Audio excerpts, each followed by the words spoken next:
Fernando Serra. O Serra é o coordenador acadêmico aqui da HSM. Olha, gato palho. E, enfim, tem ambos, né, vários anos de experiência e capacitação em estratégia especificamente. Então tem bastante a compartilhar conosco. Nossa última palestra do dia também, espero que vocês tenham curtido até agora. E vou passar para o Serra um pouquinho, para o Serra comentar um pouquinho do trabalho da HSM aqui e também passar para o Derek, ok? Bom, boa noite, é um prazer ter vocês aqui. Eu sou o diretor acadêmico da HSM Educação. Que a gente chama de DIN lá fora, né? Então, eu acho que vocês não experimentaram o que é HSM Educação, tá? Porque, se vocês notarem, todas as paredes são para escrever. Né? A gente estava falando agora com um grupo de 15 RHs das maiores empresas do país e a gente estava falando como é que você constrói um líder a partir do zero, como você trabalha, o que é evolução de carreira. E parte disso é você trabalhar e entender conceitos, entender o que é intuição. Intuição não é, o Derek estava falando, não é alguma coisa que aparece do nada. Ela aparece da capacidade de alguém de a partir de construção de contexto, de você chegar a alguma síntese. Então, é isso que a gente tenta fazer aqui. O nosso curso tem coaching, alguns cursos têm action learning, que são experiências de trabalhar em projetos reais. A gente entende que qualquer que seja o trabalho que a gente tem que fazer com alguém, isso tem que transformar essa pessoa, porque hoje nem estagiário é mais contratado sem você trabalhar perfil. Né? Então, as pessoas são trabalhadas por aquilo que podem fazer. Bom, é um projeto diferente, é um projeto que a gente, particularmente, a gente acha que não existe em lugar nenhum do mundo, pelo lado bom. Né? E uma das coisas que esse projeto tem diferente é que a gente pode trazer pessoas como o Derek, que está aqui. O Derek trabalha conosco num regime diferente. Ele veio nesse ano, ele esteve aqui 6 vezes, ainda vem em novembro. Ele foi co-dean de Harvard na Europa e trabalhou em Harvard durante 15 anos. Teve aula foi aluno e professor. O Michael Porter era criança quando trabalhou com ele. E o Derek foi também o primeiro presidente do IMD na Suíça. Foi ele que organizou o IMD. Ele foi fundador da SMT, que é a principal escola de negócios da Alemanha, que hoje é a 17ª do mundo. O Derek foi mentor de diversos executivos, foi conselheiro de empresas grandes e de CEOs, entre elas a Nestlé, que é a braço de tecnologia da Nestlé, e muitas coisas. Eu me lembro que uma das vezes que eu encontrei com o Derek a primeira vez na Colômbia, há alguns anos, e eu me lembro que uma vez ele estava comentando alguma coisa de Toyota, e ele falou, quando eu fui na Toyota, então é sempre assim, então tem uma experiência muito rica, além de ser um autor, embora ele tenha parado um pouco, hoje ele está escrevendo 6 livros simultaneamente. Ele foi autor de 2 livros que foram impactantes, um sobre modelo de negócio e um que eu vivo insistindo que ele deveria reeditar, que é um livro chamado Dual Strategy, que é um livro de estratégias duais que está muito na moda. Como é que você combina curto e longo prazo? Né? E eu falo isso porque a gente está vivendo uma crise de curto prazo. É bom falar isso para quem está interessado no projeto. Tá? Lembrem-se que a gente vive no Brasil hoje uma crise de curto prazo que os países ocidentais viveram. Seja por mudança de grau de propriedade, de você sair de empresa familiar para profissional e para administrado por private equity, que vai sair, só quer ganhar o dinheiro com aquilo. E quando a gente pega outros países, por exemplo, a gente pega a China, que estamos discutindo, não a Índia tem um perfil diferente, mas a China, as pessoas estão fazendo projeto para 50 anos na frente. Né? Então isso, em termos do resultado, é muito diferente. Né? Então não está preocupado em ter retorno em 5 anos. Eu acho que como Project Managers, apesar da gente, imagino que o César tenha falado de outras coisas, por exemplo, do que é um projeto com qualidade, né, pensando a Ponte Rio-Niterói, um monte de gente morreu lá dentro, né, mas vocês são pressionados pelo curto prazo. Né, e o curto prazo, muitas vezes, tá, resolve 2 anos e não resolve 10. Né.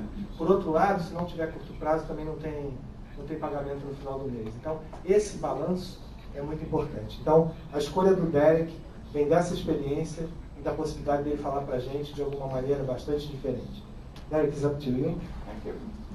Did he say something nice about me? Well, that's good at least. I don't know why you don't know yet, because I always say the same, I picked a few good words out, at least that was good. What he didn't say was, because he doesn't know this, I was a project manager once. When I was 24 years old, I was put in charge of a construction site. I was an aircraft engineer, but I kind of found my way into the construction industry. And due to an accident, a bad one, that my boss's boss had, I suddenly was catapulted to be project manager for the reconstruction of an air terminal.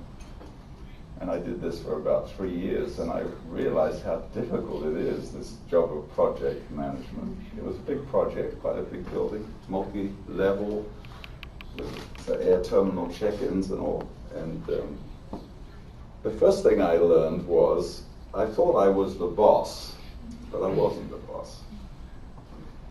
I remember quite clearly, I went to the first building site meeting with the architects and some of the engineers, and I was representing the heating and air conditioning part. That was my bit, huh? And they asked me, what should we do here? I said this and that, and that. So I made decisions as best I could. And when I went back to our foreman, who was a guy of about 50, very experienced, he was called Arthur. I said, Arthur, this is what we're going to do. And he said, no, we're not going to do that at all, Derek. And I realized that, you know, although I was officially the project manager, I really wasn't the project manager. He was the project manager. That's something I learned about, you know, you can be nominally the boss, but you're not necessarily the boss. It was a good lesson for me. And after that, I used to ask Arthur what he would do in these things before I went to the meetings.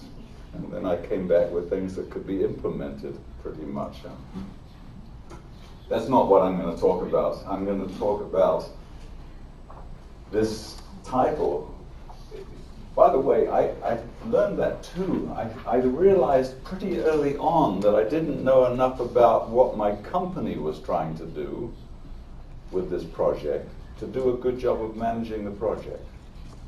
I didn't really understand, because I was catapulted into this job, I didn't understand the strategic context of our companies. I made a lot of poor decisions, you know, because I didn't really understand the background, the framework, and that's what I'm going to talk about, is this idea that project management takes place in some bigger context usually. A project is a distinct activity within a bigger set of, and that's why project managers need to know about strategy. And I'm going to just start off with some questions about this one, I guess. Why do project managers need to understand?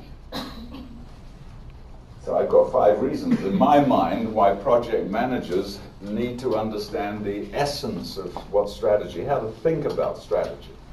You don't make strategy, but you live within strategies. And the first one, it seems to me, projects are one of the main ways that strategy gets implemented. So clever people design strategies for the company, for the business, for the visions. And how do these strategies actually get done? Through projects. So presumably when, you know, they break down the strategic tasks of the company into projects, and they've got a strategic idea they want to bring through, if the project doesn't do what the strategy is, something's going to go wrong. Actually, projects are the main ways that strategy gets implemented. And all the time I hear, we have good strategies, but we don't know how to implement them. Well, through projects is the main way. Projects are used to reinforce existing strategies. So we have strategy, it's kind of set in place. And this project is just one piece of an ongoing unfolding of our strategy, but sometimes projects move the company into new directions. You know the company Caterpillar, the big earth-moving equipment company. They sort of lost their way about 15 years ago because they made very big, expensive machines. And they started to have competition from Japanese manufacturers who were selling smaller machines much cheaper. And these smaller machines, much cheaper, were actually more for smaller projects, municipal projects, not for huge roads and bridges, but for small constructions. And so Caterpillar found itself with having to redesign its whole manufacturing system at a price of $2 billion. It was a project.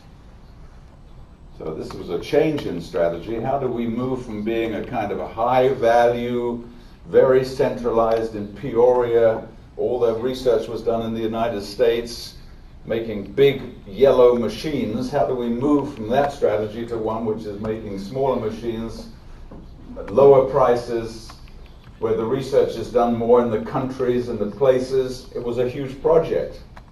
And the project was the way of implementing this new strategy. But manufacturing was one part of it. So sometimes, unfortunately, projects take on a life of their own, and there's a disconnect. So the project looks like the strategy, and then the company finds that actually the project is leading the strategy, not the other way around. Because the project becomes the strategy. Not always good. So I can tell you about another example. A lot of projects which had to do with downsizing, meaning streamlining, and it was called business re-engineering, was the words that were used. There were lots of projects without understanding the strategy of the company. In some cases, this business re-engineering led to lower cost, lower price, but less value for the customers. Things got cut out, which customers really wanted. So this was undermining the strategy. You can't really do business re-engineering until you know what the strategy is, because it has a purpose, that re-engineering. It's not just getting lower costs. So the fourth reason is that many project managers rise to these positions, like yourself, from other functions. They come out of, research, or a lot of projects are done in IT, information technology. I don't know how many of you are working in IT areas doing projects. I work a lot with Deutsche Bank, and they have dozens of projects going on in their IT business, all the time. So the people who do them have IT backgrounds typically, and become project managers, but from a background in engineering and information technology. So they haven't really had a background in general management and strategy. This is not where they come from. It's not surprising then that they don't quite understand how the strategy should be applied to the project. Or the other way around, which is probably even more common, companies fail to make their strategies clear to their people. And the poor project manager is kind of doing his or her best, but trying to understand. Sometimes the strategy is not well articulated. They don't know, why and what, because it's somewhere up in the top management office and hasn't filtered down where people can understand it. So all of these reasons for me are why project managers need to understand strategy, but you need to understand what it means. And that's what I'm going to try to tell you in 1 hour or so, just to give you the essence of what's in a strategy, so that you can recognize it, you can talk about it, you can ask your boss, what is our business strategy? You asked me to do this project, let me ask you what it is that, why am I doing this? Just some examples that I know personally where things went off the rails. There was a strategy disconnect. I live in Switzerland, and we had a company that made extrusion machines for cables and tubes, like spaghetti. They make pipes like they make spaghetti. They go through, kind of little devices that squeeze this stuff out. They squeeze plastics, and they made the machines that do this. The company had redesigned its strategy to get to higher value tubes and cables, and particularly wanted to focus on the medical market, which you can imagine intravenous, these little pipes. They're very high quality, very precise dimensions, and they wanted to get the machines to make these. The research people were working on it was called a 4-screw, but it was like a spaghetti machine for making pipes for roads. And the project, this R&D project, was launched at the same time that the company changed the strategy to higher value, smaller, more precise piping. So the R&D was going this way, and the company wanted to go that way. So a total disconnect. I watched this happen. Why was it like that? Because the company was full of engineers who believed that they knew what should be done. And these engineers had worked for years and years on these big pipes, big cables, big tubes, and they, even though the company stated its new direction, the engineers went on in the old direction. The chemicals producer went, to a new strategy of targeting smaller customers, higher value business for an additive. It was a chemical additive. It was Exxon Chemicals, actually. The sales management, who were the ones in the field trying to sell these additives, were implementing a new incentive scheme based on volume. So they were trying to raise the prices for these additives to get bigger margins, and the salesmen were being rewarded. They were implementing a project for an incentive based on volume and not on financial contribution. So again, a kind of strategy disconnect between those people who were working in the incentive scheme part, the sales management, and those people who were working in headquarters on the strategy. Two different directions. An IT group in a bank, actually, developing new IT solutions. So there were projects for IT solutions. And when decisions had been made to outsource a lot of these things. You know what outsourcing is? To put this responsibility into another company, to buy the IT solutions and not to develop them. So again, project going one way and strategy going another way. And lastly, another one I know about, adding new manufacturing capacity was being undertaken without a clear understanding of for which segments this was really intended. So the factory was made for kind of an average cost, average flexibility, average kind of customer, and the strategy was demanding segmentation. So the factory wasn't set up to serve different kinds of customers. It was set up to serve a standard customer with a standard offering.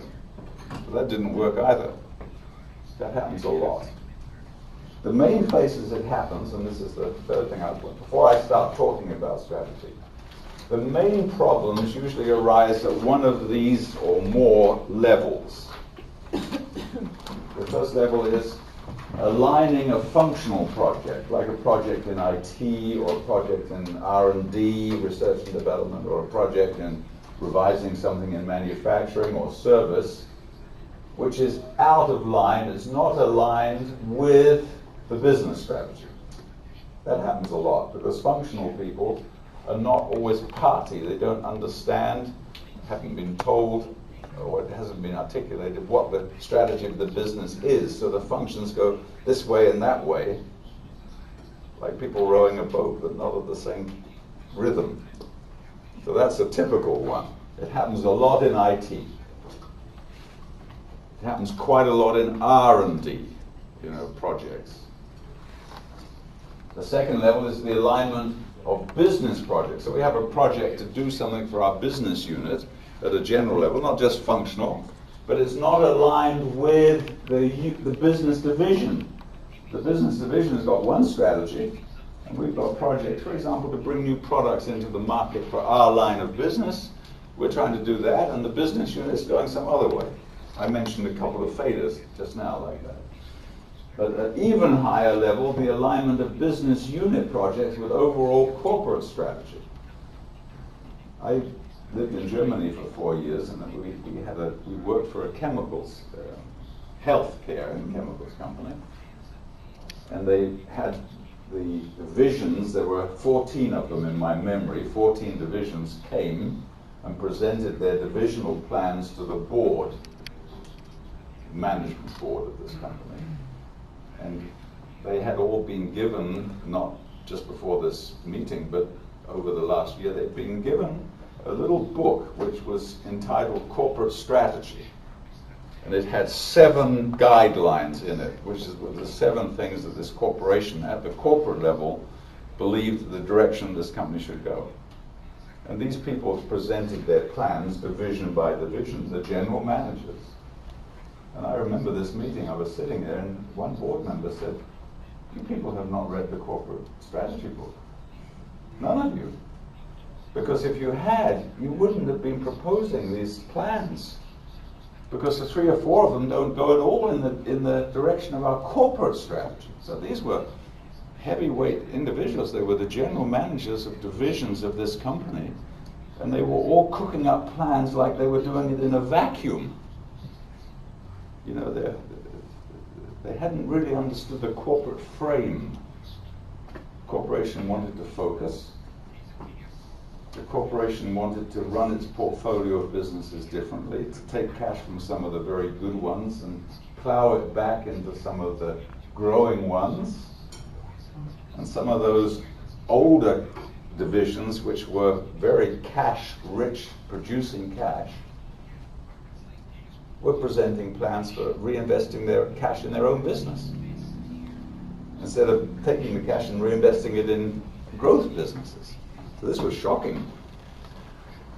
For me, it was a shocking experience to see that there was so much disconnect between the businesses and the board.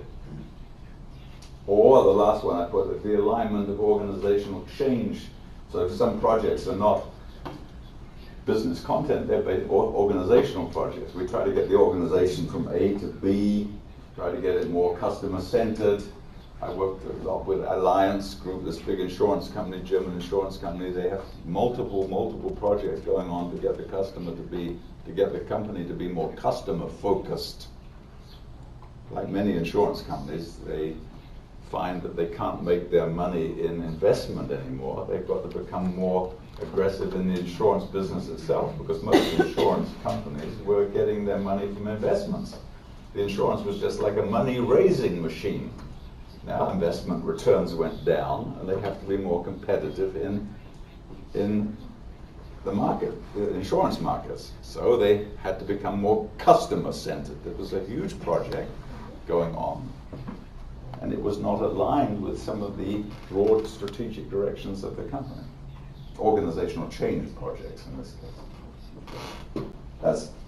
Before I go further, what is your experience about the alignment of projects that you know about or are responsible for with broad strategies of the company, the businesses, the divisions?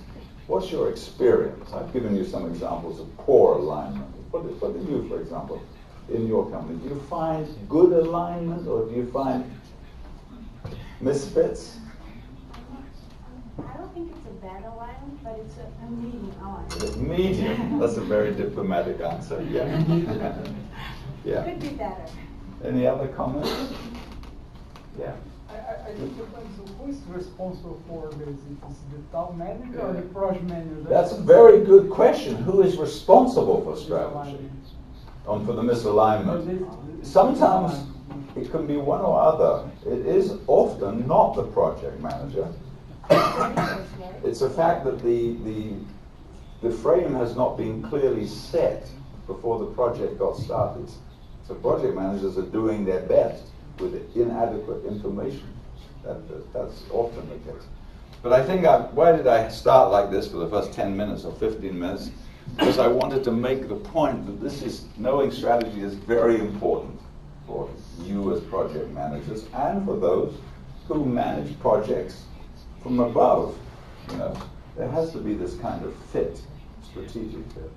And enough said. I want to go on now and just try to give you some basic ideas about strategy. So if when you go away from here, if someone says to you strategy, you'll be able to say, actually, 10 things. I made it simple with 10. 10 things I would like you to remember about strategy. And I'm not going to go and teach you each of these in any depth, but just the basic principles. I go one by one. Point number one is that strategy keeps evolving. So if you try to describe strategy today, it looks different than it looked yesterday. So I've been in this business for about 30 years or a bit more of teaching and thinking about strategy, and I've seen huge changes. I'll go through a few in a minute. Number point 2, there are only five main strategic decisions to make about any business. And there's always the same 5, and they're not 6, and they're not 3, and not 4, so you better know what these 5 things are.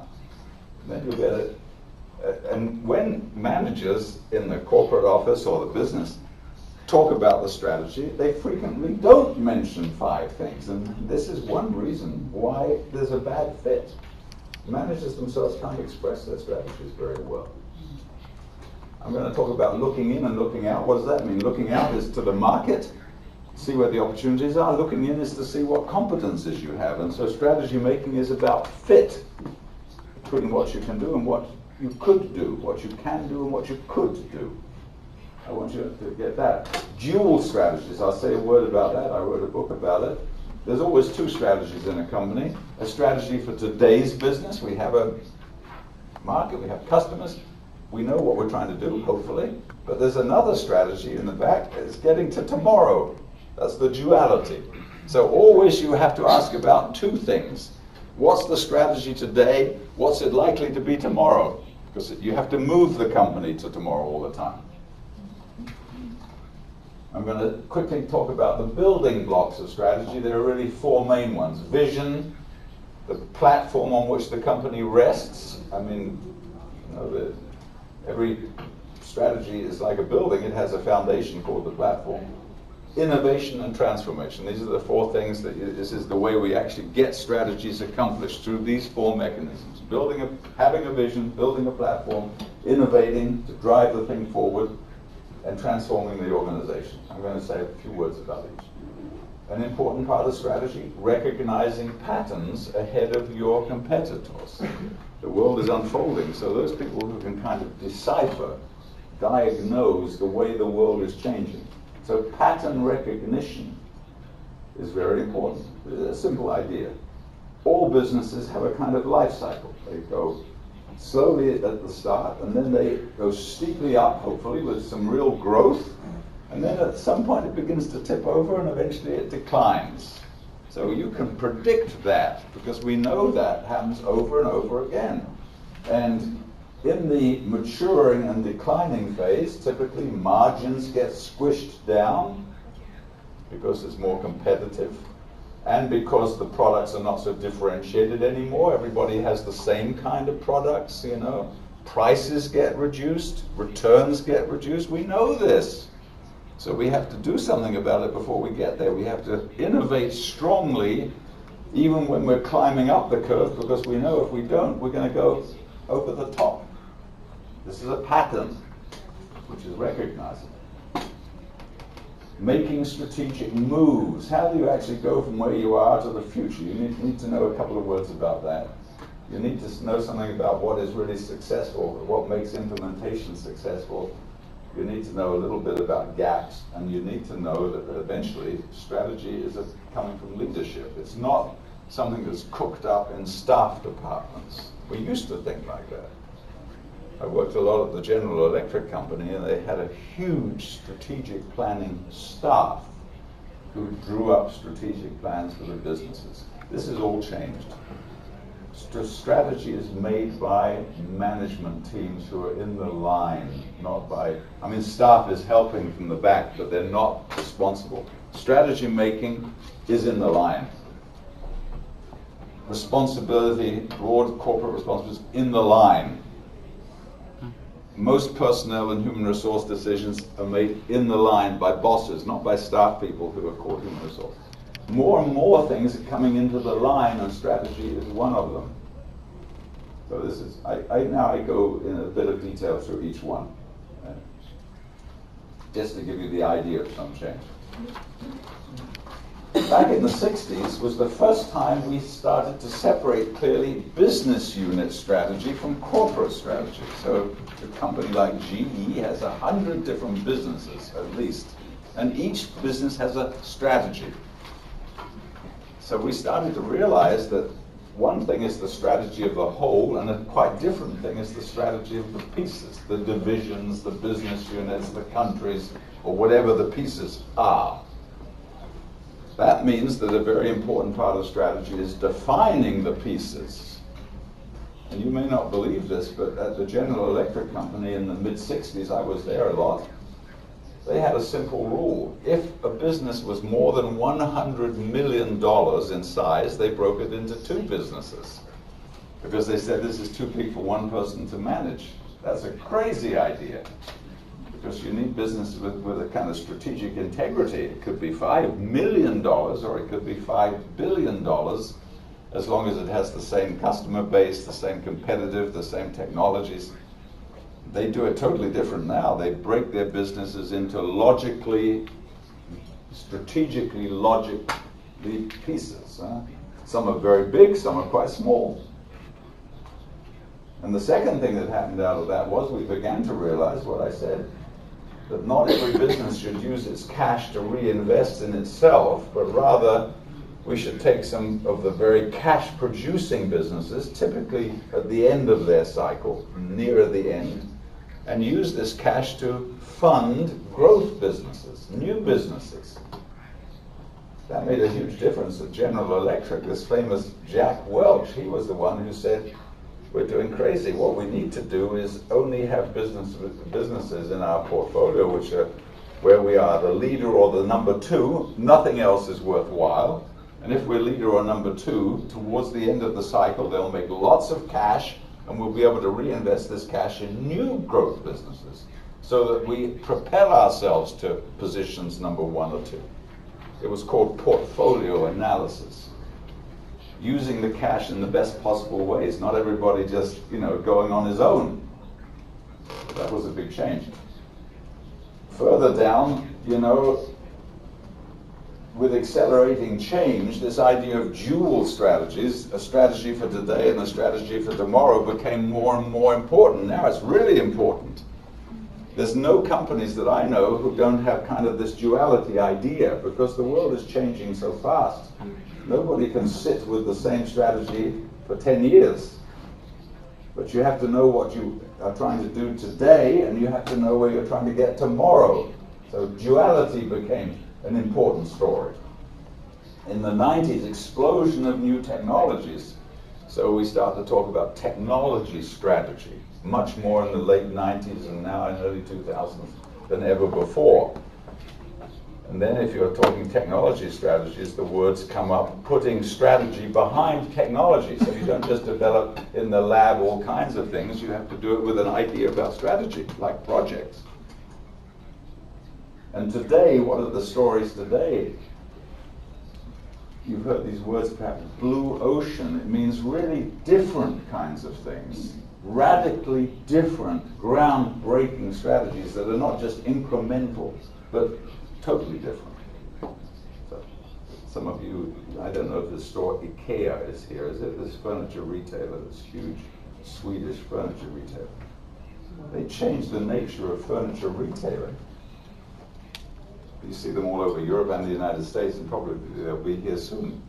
What did they do? They decided, that if you buy furniture, you can't buy it in a little shop where you can only show one rug, one bed, You need a huge retail space, which in the city is not possible. So they put their stores between cities, on highways. The second clever thing they did is radical innovation. In every retail store, there is a big warehouse next to it. You can actually get the furniture when you buy it, the same day, the same hour. You buy it in the store, you drive your car around to the warehouse and pick it up, take it home. So if you want a bed, you don't want to wait 10 weeks to get it, you want it now.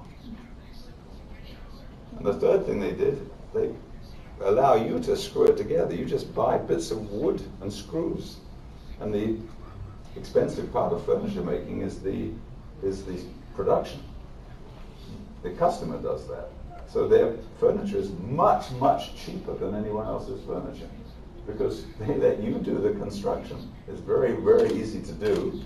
You take it home and you look at the diagrams and put it together. So this was innovation. radical blue ocean. More and more we're realizing that small changes in strategy are important, but not enough. The companies who are winning are making big jumps, strategic jumps. Risk is a big issue. Some companies have gone too far over the risk curve, so they collapsed. You know, British Petroleum, digging so deep down in the Caribbean for oil, had this huge explosion that nearly ruined the company. So we're now thinking about risk as an important part of strategy. How much risk should a company take? So what I want to say with this is the list is constantly expanding, strategies are getting more complicated, and there's no single answer I can give you today which would adequately describe what strategy might look tomorrow. You know, it's just an evolving story, a changing story. And these are the things that have been coming up, and I suppose they will go on. But there are 5 things that are kind of constant.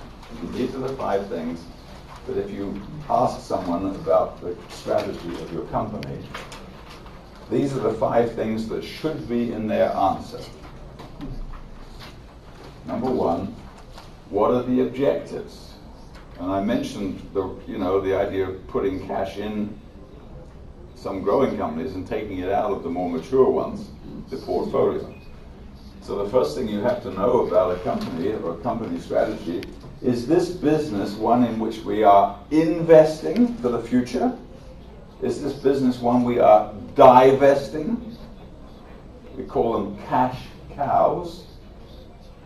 You know, that's a strategy statement number 1. Or is it just one in which we have invested and now hold at a certain level?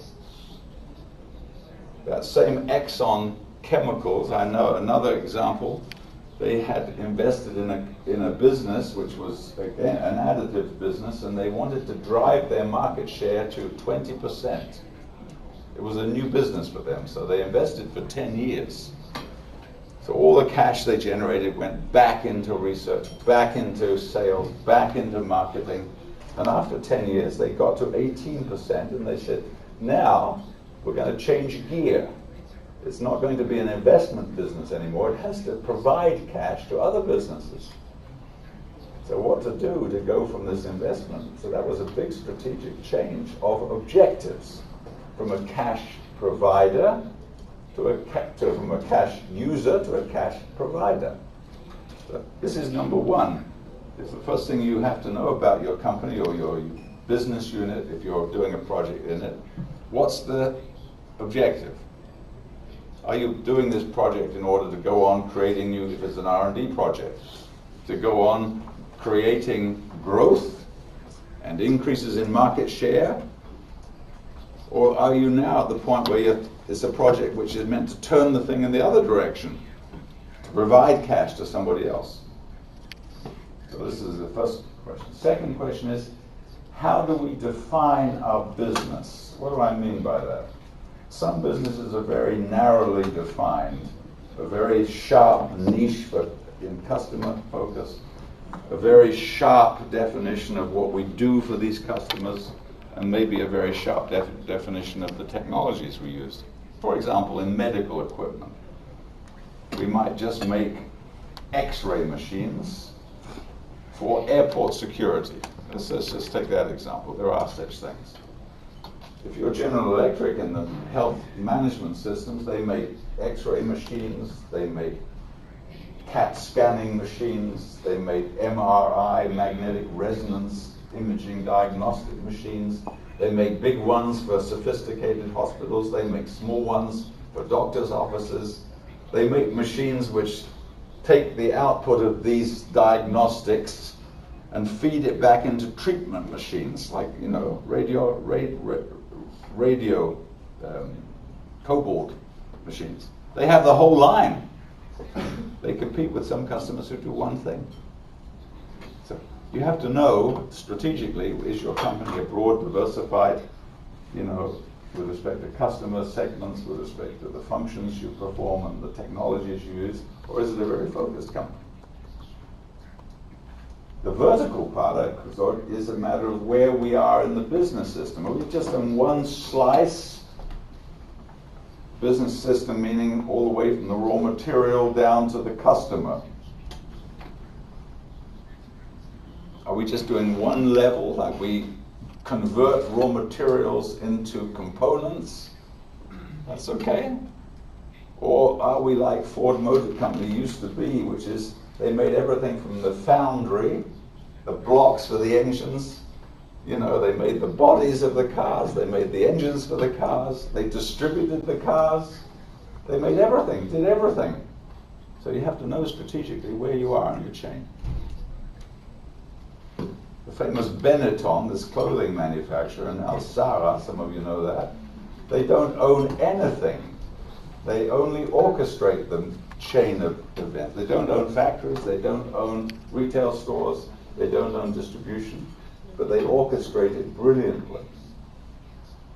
So if you have a project, you have to know whether it's a project because you own everything, or is it a project where you're just orchestrating things. The next point here is you have to know the positioning of the company or the business. Are you sort of a high value, high cost producer like Mercedes-Benz? It's a great company. The problem is its costs are very high, but people were willing to pay for that. Or are you more like a Volkswagen used to be, which is kind of, you know, in the middle of the market? It's a lower value proposition, but it's also a much lower price. So if you're running a project and you don't know where you are in that, it's, you know, it's, I don't know, I've got a crayon here, but this is a very interesting way to think about strategy. You make, you know, the value on this axis and the cost on this axis. And this is low and this is high value and this is high cost and low cost out here. Mercedes is kind of up here. Very high value, very high cost. If you understand what is Mercedes doing now, because the Japanese manufacturers, they started way down here, low value, you know, and quite high cost, and they became very efficient with cost. They came over here, still quite cheap cars, copies, and then they whiz up here, you know, with cars like Lexus are almost like Mercedes. They're very well constructed cars, but they're a lot cheaper. Now, poor old Mercedes is over here. These Germans actually, you know, they're trying to come across here now because this is where you'd like to be. If you want to compete now with Japanese cars and even Korean cars, which have very high value propositions too, they're not second class anymore. But if you're a German, you've got high costs and high value, and you're competing with others who have high value and low costs. So if you're running a project in one of these factories, you better know what the movement is on this chart, because you're going to contribute to it or not. Actually, some of the German manufacturers, not just in cars, but in many fields, like Siemens, are launching, they're trying to compete with Asian producers in two ways. One is lower frills technology, often developed in Asia itself. They found they can't develop this technology in Germany. They don't understand the customers well enough. So they've got R&D facilities they're setting up in Asian markets to produce and develop and produce lower cost versions. For example, these things here, these security alarms. Siemens is in that business and their prices were 5 times higher than the Asian producers.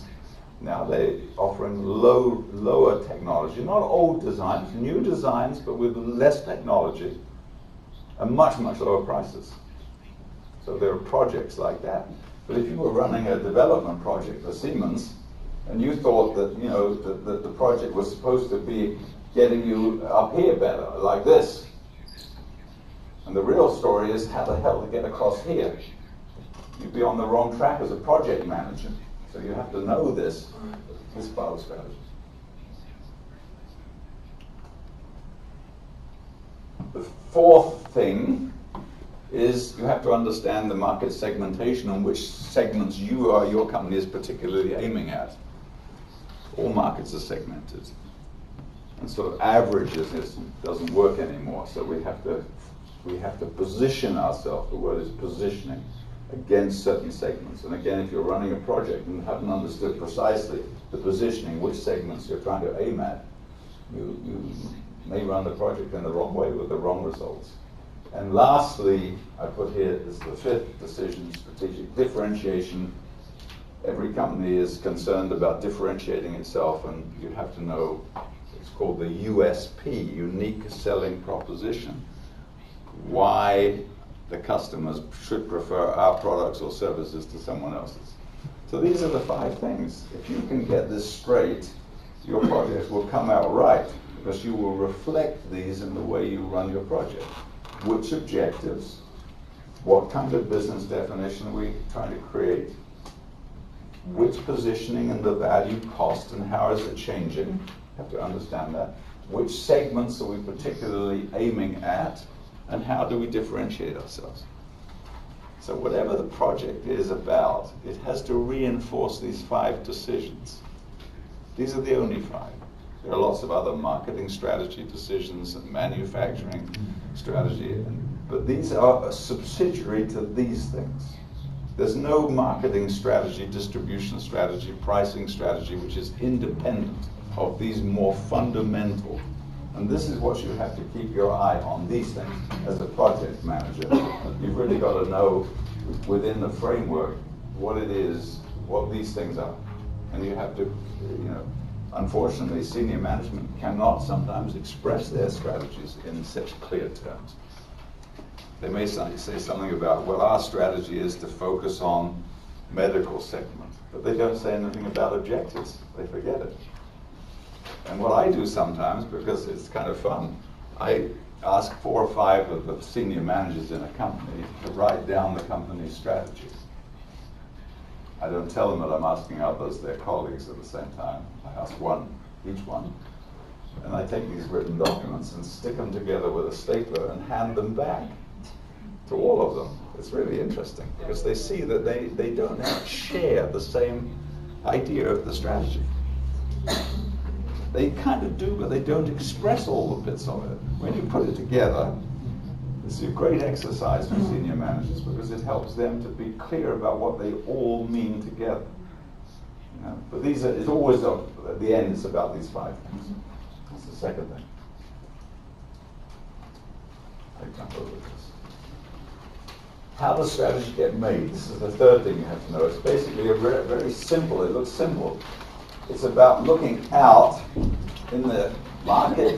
Where are the changing opportunities? Where are the segments which are growing and profitable? That's the looking out part. And the looking in part is, what can we bring to this party? What do we have as specific competences to do this that others don't have? Technologies or distribution possibilities or whatever it is. And strategy making is simply putting these 2 together where the best fit is. That's what people do who make strategy. It's basically, this is the could, what I could do. There's many possibilities, and this is the can. Unfortunately, many companies look more at this than this. They see great opportunities, they think, in the market. One segment is growing, or, we should go to China because they're growing at 8%, but they have no competences to do it. The famous General Electric company, I remember this a long time back, but they were in the computer business. You probably don't know that, but GE was a computer manufacturer. And they spent about $1 billion trying to develop a computer business when they realized that they were absolutely out of their depth relative to companies like IBM, who were spending not $1 billion, but $20 billion or more. And they pulled out. They gave it up because they recognized, although it was a great growth market, looking out, when they looked in, they said, we don't have the financial resources to succeed in this business. So I want you to understand that looking out, looking in story. That's how strategy gets made. And because it's a continuing thing, you see here are the 5 decisions. Look out. Then once you've done that, you set goals, definition, positioning, segmentation. And that leads you to the sub-decisions about marketing and manufacturing and services, and the sub-bits, IT decisions and strategies, all should flow out of these main strategy decisions. And since the world keeps changing, it actually looks more like this. It looks like a kind of film unrolling. When you look out, the world is changing, so you have to keep revising your strategy. And also, your competences are not fixed. You can hire people, fire people, buy technology, acquire it, merge with another company. So that's changing too. And then that means that strategy is constantly being redone. If you're a strategy maker, you're a company general manager, you have to be careful, because while you have to actually think through new strategies every second, you cannot tell people that. They get confused. So I think clever managers are going home every night in the shower and thinking, my God, I've got to change this or that. But they don't tell people every morning, George, we've just changed the strategy, because George says, wait a minute, I can't, you know. So you actually think continuously, but change with some kind of periodicity, otherwise you get people confused. But in fact, it's looking like that. Okay, so the first three things, what have I said?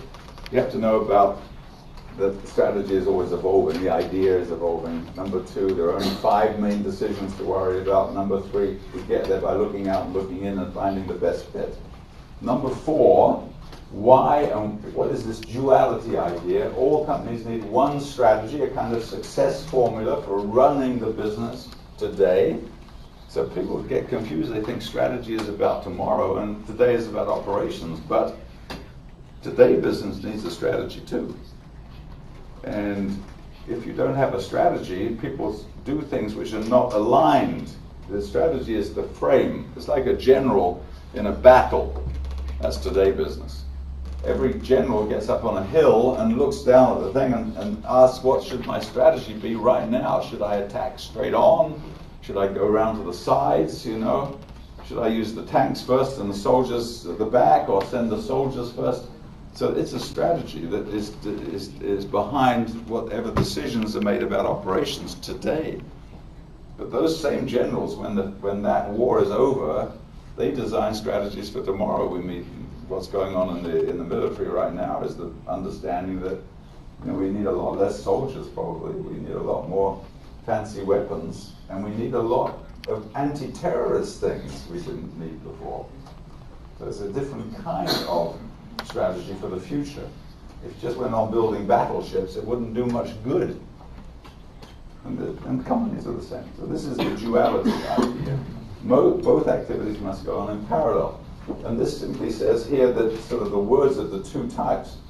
The strategy for today is a clear vision of today's success formula. People should understand it's like hearing the motor of a car turning right.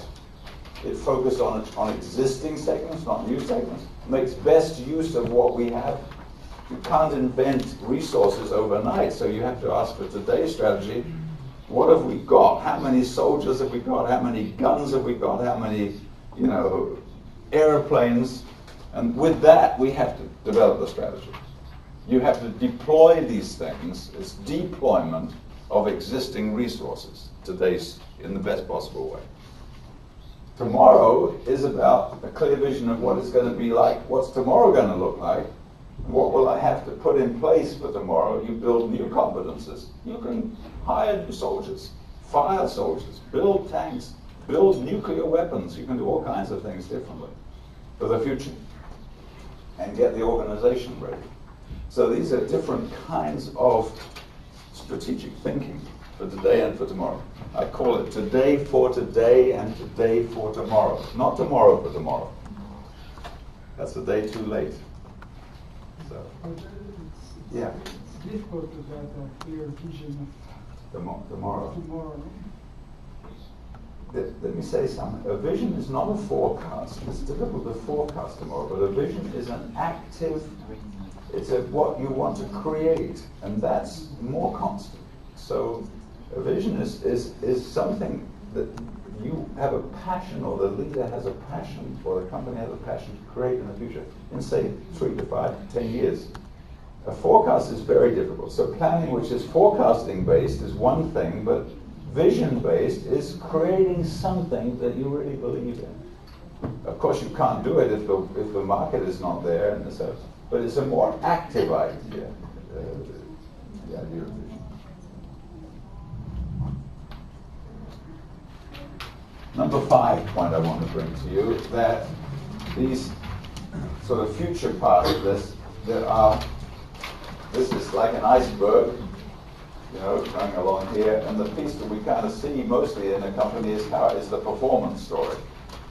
Everybody says, what results? Come on, Joe, have you made your budget? You said you were going to produce this amount of cash and you didn't. So, you know, that's about today for today performance. But the poor people running these companies, they at the same time are thinking about these 3 main things. Building the platform, meaning I was just now, the reason I was a few minutes late, I was with a group of human resource heads of some big companies here, like General Electric was there, and there were 15 of them, and they were talking about building the platform. One part is people, another piece is technology, another piece is brands. This is all of what people thinking to the future have to build these pieces and get them into place. Why does it say inside and outside? Because inside are things like buildings, people, technology. Outside are customer relations, trust, image. And the building story has always got these 2 things. And a lot of managers make the mistake of spending most of their time building the inside. So they love to build buildings. It's fun to build a big building. But the real story is, have we built the relationships with the customers enough to move to the future? Have we built a brand for the future? Do we have a very good public relations image? So a lot of managers spend more time on physical things and technology things than they do on image. Then they get stuck because the newspapers give them a hard time for something they didn't spend enough time on it. The second bit about moving to the future building block is innovation. That's the driver, I said earlier, the driving force. And the third part is transformation. So it's counterintuitive in a way, but in order to perform well, you need to do these things well 5 years earlier. What's that? We've got competition. If it goes on, we'll shoot somebody. That's it. So what I'm saying with this dual strategies idea, behind it is this notion that managers or leaders are thinking about these 2 different kinds of building blocks, the performing building block and everything below the waterline. And in order to do this in a period, you have to do this very well the periods before. And now we have a problem because there's a lot of turnover in leadership at the moment of businesses. We used to have people doing the same job for 10 or 15 years. So if they stopped performing, we knew that the problem was they hadn't done the right things down here before. Now, we change leadership every 3-4 years, maybe more frequently in some companies. Someone comes in and has a hard time getting the results, and the reason is nothing to do with them. Their predecessor, or even their predecessor's predecessor, failed to do enough building of the platform, innovating for the future, and transforming the organization. I'm just trying to give you some thoughts about strategy, of things you can then start to think about, you know. That's number 5. Number 6 is good strategists, good managers are very good at recognizing patterns, and there are 3 types of patterns. Things within the sector, life cycle, I mentioned this earlier. Turning points means in every industry, we go in a kind of zigzag from cost-reducing measures to value-adding measures. Think of the automobile industry. Think even back to the 1920s. The Ford Motor Company is probably best known for having low-cost, standardized cars. They had the Model T, it sold 14 million versions, and they had extremely low costs. Because Henry Ford was a smart guy and knew that if he could get the cost down to a few $100s, many middle class and even lower class would be able to buy a car. That was his breakthrough. So they dominated the car market, and General Motors, which was in business, was suffering terribly because their prices and costs were much, much higher than Ford's. So what did General Motors do? They did something remarkably clever. And 100 years later, it's still there. They invented 5 car lines. Chevrolet, no frills, lower prices for people who didn't want anything different. Next one up was Oldsmobile, has more decoration, more powerful motors, somewhat different finishes. Above that, Buick. Above that, Pontiac. And above that, Cadillac. So they segmented the market. Now it was Ford's turn to suffer. They had the lowest cost car, but they were all exactly the same, and they were all black. And the famous story is, Henry Ford said, you can have any color you like as long as it's black. It was so serious, this move from, on my chart here, you know, Ford had gone out here like this, and General Motors was kind of here, and no way to get there. And Henry Ford was clapping his hands and thinking, I did it, I'm going to make cars forever and be the winner in the United States. And suddenly, General Motors goes up here with segmentation. And actually, now why I'm saying all this, every industry goes like this. I mean, I'm making it stylized, but there are turning points in every industry. There's cost reduction innovation, and then there's value innovation. And then there's cost reduction, value. It zigzags back and forth, and you can look at the auto industry. We had another period of extreme cost reduction with Japanese cars coming into the market. They were using ideas about production that we didn't really understand, you know, quality teams and things like that. And a lot of robotics, cost. And then the German cars come back again with new value propositions, lots of electronics and lots of, you know, automatic braking systems and safety systems and stuff. It's like that. So these are patterns, and once we recognize, we know a strategy. If you have a strategic mind, you're a project manager, you can ask yourself, in my industry where I'm working, am I on a sort of basically a cost-reducing innovation period, or am I in a value? You don't want to be running a project which is about reducing costs when the industry is about to go around a turning point of value. That's exactly what happened to Henry Ford. He was running a project, you know, called low-cost production, and suddenly the market shifted because of General Motors.